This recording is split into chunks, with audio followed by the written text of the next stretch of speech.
हुन्छ सभा हुन्छ विशेष सभा हुन्छ बुझ्नुभयो ठुलो स्वर नगर्नुहोस् भन्ने छ तपाईं पनि ठुलो स्वर नगर्नुहोस् सानो स्वरले सम्झाउने कोसिस गरेको बुझ्नुभयो किन अनावश्यक के अनावश्यक कुरो गर्नुहुन्छ मेरो अधिकार क्षेत्रभित्र पर्दैन म कहाँबाट गर्छु भन्नु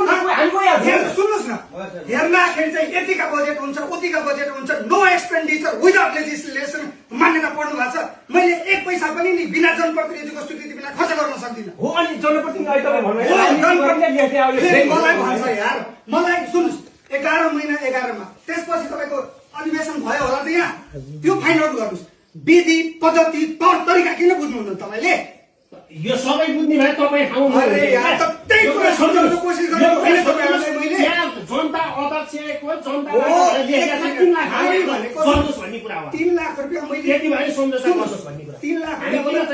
तपाईले जनता पाउने हैन के सर यस्तो गरिदिन्छु सुन्नुस् सबैले भन्नु पर्यो अध्यक्षले भन्नु पर्यो यस्तो तोक नलाउनु छ भन्नु पर्यो के तपाई 1 मिनेट हामीलाई कुनै कुरा भन्नु पर्यो नि त यहाँ अध्यक्ष भन्ने कुरो जुन छ नि अध्यक्ष पनि एक्लैले गर्न सक्नु